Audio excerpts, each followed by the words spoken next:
Topic है भारतीय अर्थव्यवस्था। एंड चलते हैं योजना आयोग तथा पंचवर्षीय योजनाएं। पहला क्वेश्चन ये है, भारत की 12वीं पंचवर्षीय योजना का मुख्य उद्देश्य क्या है? दोस्तों, इसका सही उत्तर ऑप्शन डी, तेज, सतत और अधिक सम्मिलित विकास। एंड यहाँ से इसको पूरा पढ़ते हैं। भारत की 12वीं पंचवर्षीय योजना का मुख्य उद्देश्य तेज, सतत और अधिक समावेशी विकास है। 12वीं पंचवर्षीय योजना 2012 से 2017 के प्रमुख संकेतक लक्ष्य निम्न हैं, जैसे जीडीपी की वास्तविक वृद्धि दर 8%, कृषि में वृद्धि दर 4%, विनिर्माण क्षेत्र में 10% की वृद्धि, प्रत्येक राज्य को भी औसतन उच्च आर्थिक वृद्धि 11वीं योजना की तुलना में प्राप्त करनी होगी। चलते हैं नेक्स्ट क्वेश्चन पर। 9वीं पंचवर्षीय योजना 1997 से 2002 में ग्रामीण क्षेत्रों में बीपीएल के लिए निश्चित की गई वार्षिक पारिवारिक आय का स्तर क्या है? तो दोस्तों, इसका सही उत्तर है ऑप्शन ए, 20,000 रुपये। पढ़ते हैं इसको पूरा। 9वीं पंचवर्षीय योजना में ग्रामीण क्षेत्रों में बीपीएल के लिए निश्चित की गई वार्षिक पारिवारिक आय का स्तर 20,000 रुपये है तथा उनके पास 2 एकड़ से कम भूमि हो, उनके पास टीवी एवं रेफ्रिजरेटर ना हो। 9वीं पंचवर्षीय योजना में 6,50,000 बीपीएल परिवार थे। वर्ष 2002 में प्राप्त सर्वेक्षण में 3,87,000 परिवारों की पहचान की गई। ग्रामीण विकास मंत्रालय ने जून 2011 में सामाजिक, आर्थिक व जातिगत जनगणना का कार्य प्रारंभ किया। वर्तमान में इसी के आंकड़ों के मुताबिक सरकारी सुविधाएं मुहैया कराई जा रही हैं। चलते हैं नेक्स्ट क्वेश्चन पर।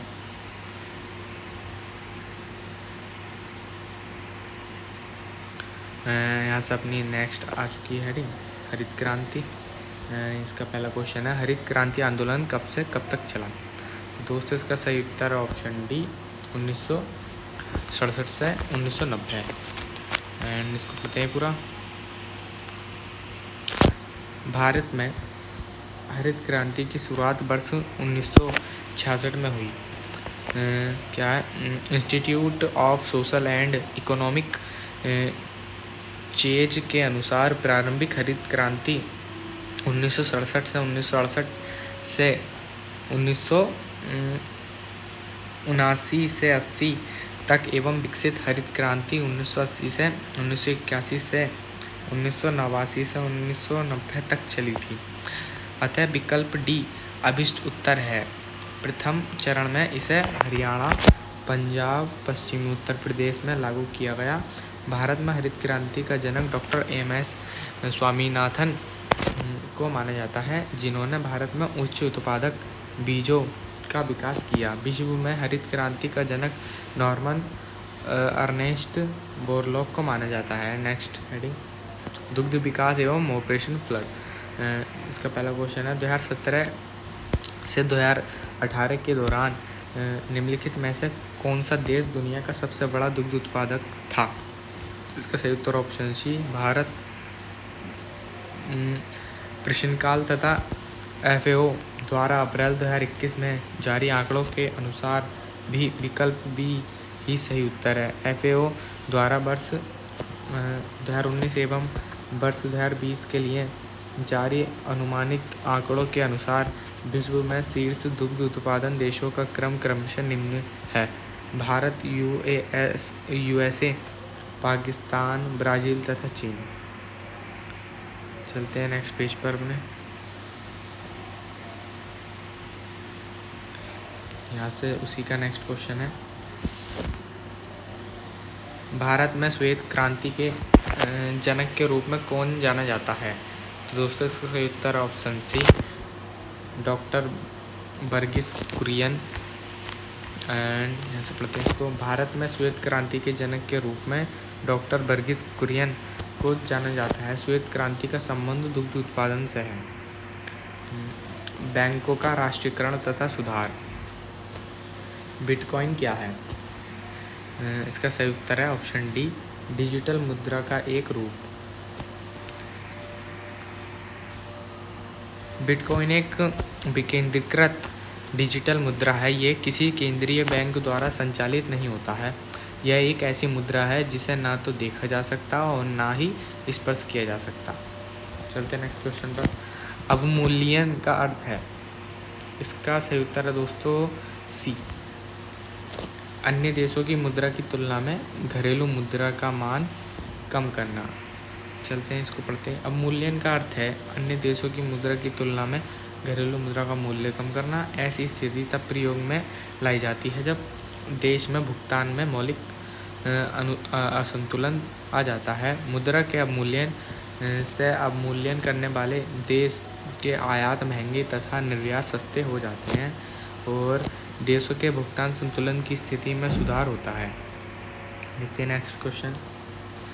भारत में मुद्रा आपूर्ति के मापन के संदर्भ में निम्नलिखित कथनों पर विचार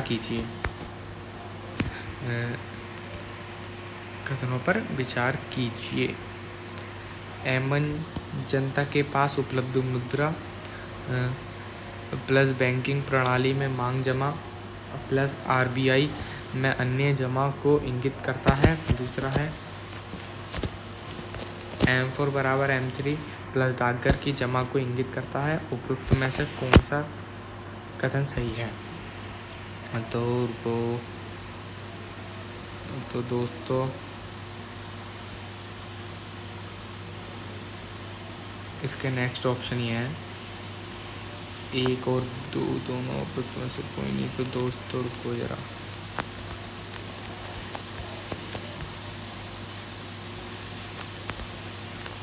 दोस्तों इसका सही उत्तर है दोस्तों इसका सही उत्तर ऑप्शन है केवल 1। एमन जनता के पास उपलब्ध मुद्रा बैंकिंग प्रणाली में मांग जमा प्लस आरबीआई में अन्य जमा को इंगित करता है।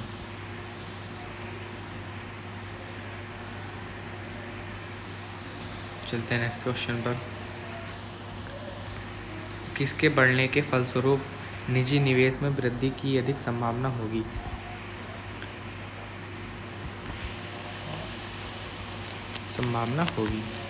तो दोस्तों इसका सही उत्तर ऑप्शन बी, नई पूंजी पर अनुमानित प्रणाली प्राप्ति। पढ़ते हैं इसको। नई पूंजी पर अनुमानित प्राप्ति के वृद्धि के फलस्वरूप निजी निवेश में वृद्धि की अधिक संभावना होगी, जबकि व्यक्तिगत कर, शेयरों की कीमत एवं ब्याज दर की वृद्धि होने से निजी निवेश में कमी होगी। चलते हैं नेक्स्ट क्वेश्चन पर। पूंजी खाता में परिवर्तनीयता के संदर्भ में निम्न कथनों पर विचार कीजिए। विचार करते हैं दोस्तों। यह भारत से विभिन्न देशों में होने वाले पूंजी प्रवाह के संबंध में समस्त सीमाओं के उन्मूलन को संदर्भित करता है। दूसरा, यह भारत में आय स्तर का निष्पक्ष आवंटन करता है।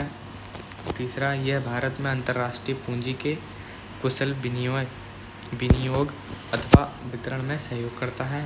उपरोक्त में से सही कथन का चयन कीजिए। तो दोस्तों इसका सही उत्तर है ऑप्शन डी, 1 2 3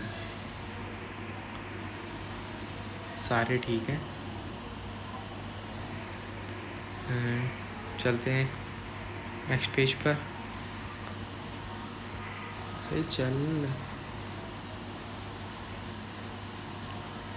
जो अभी पीछे पढ़ा था ना उसका ही आगे का पढ़ना है हमको।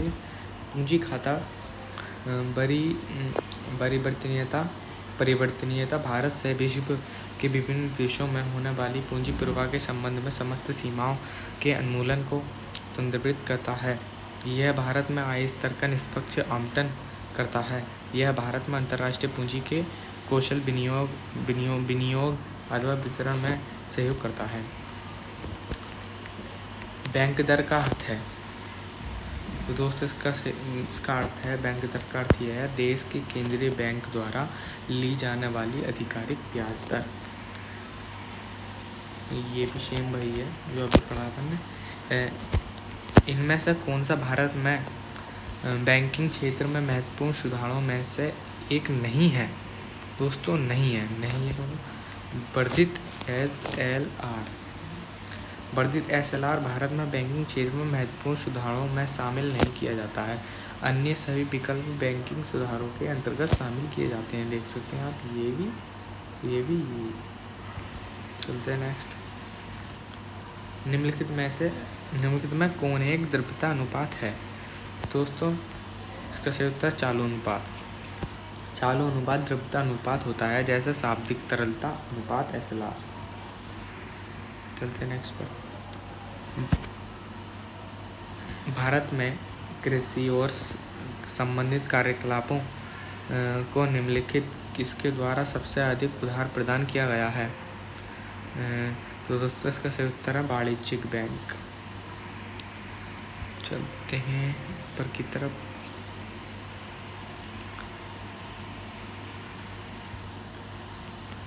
भारत में कृषि और संबंधित कार्यकलापों को वाणिज्यिक बैंक सबसे अधिक उधार प्रदान करता है। नाबार्ड वार्षिक रिपोर्ट 2020 से 2021 के अनुसार वित्त वर्ष 2022 के लिए वाणिज्यिक बैंकों, सहकारी बैंकों तथा क्षेत्रीय ग्रामीण बैंकों हेतु निर्धारित लक्ष्य के संदर्भ में इस बैंकों का योगदान निम्न है। वाणिज्यिक बैंक, सहकारी बैंक, वाणिज्यिक बैंक 73%, सहकारी बैंक 14% और तथा क्षेत्रीय ग्रामीण बैंक 13%। किस वर्ष भारत में बैंकों का राष्ट्रीयकरण किया गया था? इसका सही उत्तर ऑप्शन डी 1969 में। 19 जुलाई 1969 को बैंकों का राष्ट्रीयकरण किया गया था। 15 अप्रैल 1980 को सरकार ने वाणिज्यिक बैंकों के दूसरे चरण के राष्ट्रीयकरण में 6 बैंकों का राष्ट्रीयकरण किया। इसके पूर्व 19 जुलाई 1969 को 14 बैंकों का राष्ट्रीयकरण किया जा चुका था। वर्ष 2019 में भारत सरकार ने 10 सरकारी बैंकों का विलय कर 4 बड़े सरकारी बैंक बनाए। वर्तमान में भारतीय स्टेट बैंक सहित कुल 12 सरकारी बैंक हैं। नेक्स्ट, वाणिज्यिक बैंकों के दूसरे राष्ट्रीयकरण में खालिस्तान बैंकों का राष्ट्रीयकरण हुआ। दोस्तों ऑप्शन सी। भारत में निम्नलिखित में से किस बैंक ने सर्वप्रथम इंटरनेट बैंकिंग सेवाओं की पेशकश की थी? तो दोस्तों इसका सही उत्तर ऑप्शन सी ICICI बैंक ने। भारत में वर्ष 1998 में ICICI बैंक ने सर्वप्रथम इंटरनेट बैंकिंग सेवाओं की पेशकश की थी। ATM का सर्वप्रथम भारत में संचालन वर्ष 87 मुंबई में HSBC बैंक द्वारा किया गया। इम्पोर्टेंट है दोस्तों। भारत में इनमें से कौन सा बैंक सार्वजनिक क्षेत्र का बैंक नहीं है? दोस्तों सही उत्तर option C federal banking limited. चलते हैं नेक्स्ट पेज पर।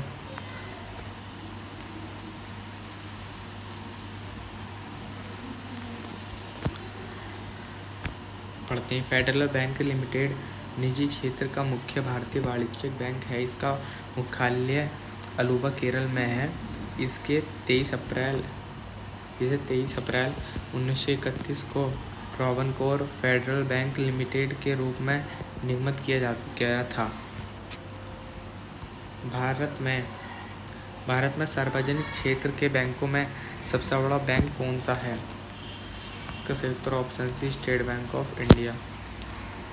भारत में सार्वजनिक क्षेत्र के बैंकों में सबसे बड़ा bank State Bank of India है। शाखा बाजार, पूंजीकरण तथा कुल जमा में इसकी हिस्सेदारी सर्वाधिक है। The imperial bank of India को राष्ट्रीयकरण के पश्चात क्या नाम दिया गया? तो इसका ऑप्शन सी भारतीय state bank. The imperial bank of India को राष्ट्रीयकरण के पश्चात भारतीय स्टेट बैंक SBI नाम दिया गया। भारतीय स्टेट बैंक का गठन 1 जुलाई 1955 को किया गया था।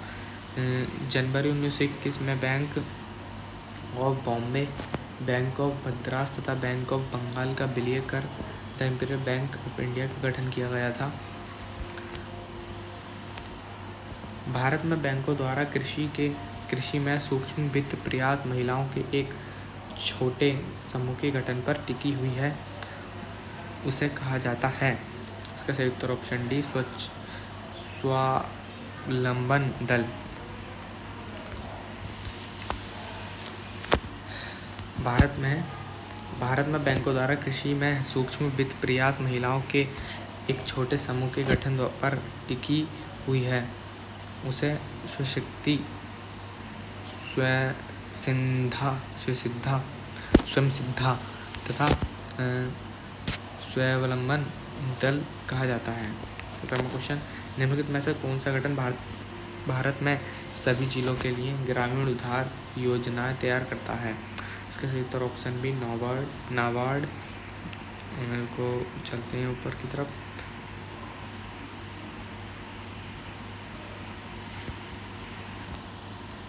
नाबार्ड अर्थात national Bank for Agriculture and Rural development Bharat में सभी जिलों के लिए ग्रामीण उधार योजना तैयार करता है। नाबार्ड का उद्देश्य एक सशक्त और वित्तीय रूप से समावेशी ग्रामीण भारत का निर्माण करना है। नाबार्ड की स्थापना 12 जुलाई 1982 को हुई थी। नाबार्ड का विस्तृत रूप क्या है? तो इसका सही उत्तर option B, National Bank for Agriculture and Rural Development, NABARD. इस बैंक की स्थापना कृषि एवं ग्रामीण क्षेत्र के विकास के लिए 12 जुलाई 1982 को शिवरामन समिति की सिफारिशों के आधार पर की गई थी। यह बैंक मुंबई में स्थित है। नाबार्ड की स्थापना किस वर्ष में हुई? ये ऊपर ही आया था दोस्तों। इसका सही उत्तर ऑप्शन है 1982। आयात निर्यात बैंक स्थापित हुआ था 1982 में। एक्जिम बैंक की स्थापना भारत निर्यात आयात बैंक अधिनियम 1981 जो सितंबर 1981 में पास हुआ के तहत वर्ष 1982 में हुई थी, ताकि निर्यातकों एवं आयातकों को वित्तीय सहायता मुहैया कराई जा सके। यह एक वैधानिक निगम है जिसका पूर्ण स्वामित्व भारत सरकार के पास है। 21वां, ऐसा राज्य जहां कोई क्षेत्रीय ग्रामीण बैंक नहीं है। इसका सही उत्तर ऑप्शन सी, सिक्किम। प्रश्न में दिए गए विकल्पों में सिक्किम को छोड़कर शेष सभी राज्यों में क्षेत्रीय ग्रामीण बैंक हैं दोस्तों। वर्तमान में जम्मू एवं कश्मीर केंद्र शासित प्रदेश है। चलते हैं नेक्स्ट पेज पर।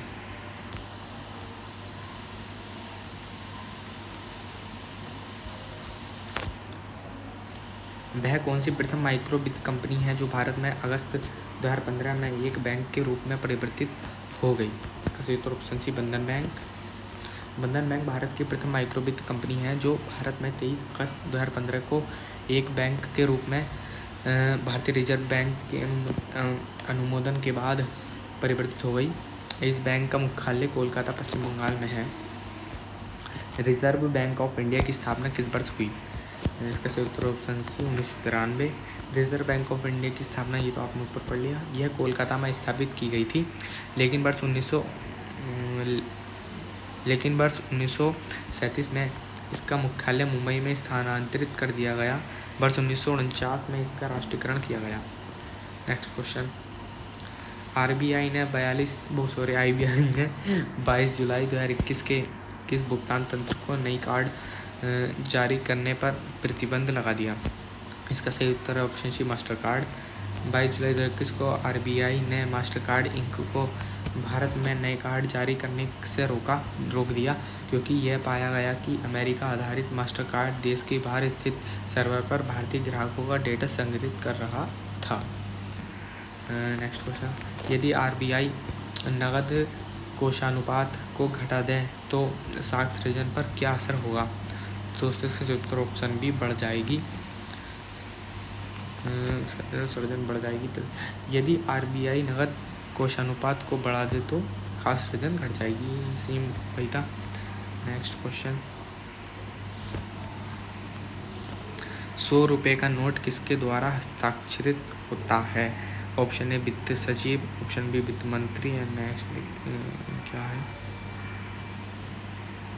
एंड भारत के राष्ट्रपति RBI गवर्नर, तो इसके सिर्फ तो RBI गवर्नर। 100 रुपये का नोट RBI गवर्नर द्वारा हस्ताक्षरित होता है तथा 1 रुपये का नोट भारत के वित्त सचिव द्वारा हस्ताक्षरित होता है। भारत में बैंकिंग लोकपाल के बारे में कौन सा कथन सही है? दोस्तों इसमें सही कथन है ऑप्शन में, banking Lokpal reserve Bank of India द्वारा नियुक्त एक वरिष्ठ अधिकारी है जो ग्राहक की शिकायतों का समाधान करता है। बैंकिंग लोकपाल योजना बैंक द्वारा दी जा रही कतिपय सेवाओं से संबंधित बैंक ग्राहकों की शिकायतों के समाधान पर कार्रवाई करती है। बैंकिंग लोकपाल भारतीय रिजर्व बैंक द्वारा नियुक्त वह व्यक्ति है जो बैंकिंग सेवाओं में कतिपय कमियों के संबंध में ग्राहकों की शिकायतों का समाधान करता है। बैंकिंग लोकपाल अर्धन्यायिक प्राधिकारी है।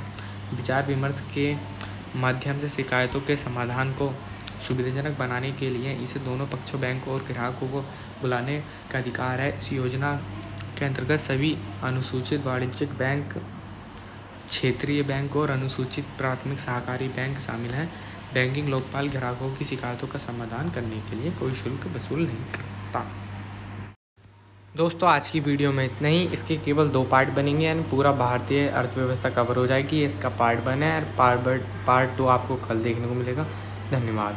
एंड आप प्लेलिस्ट भी चेक कर सकते हैं।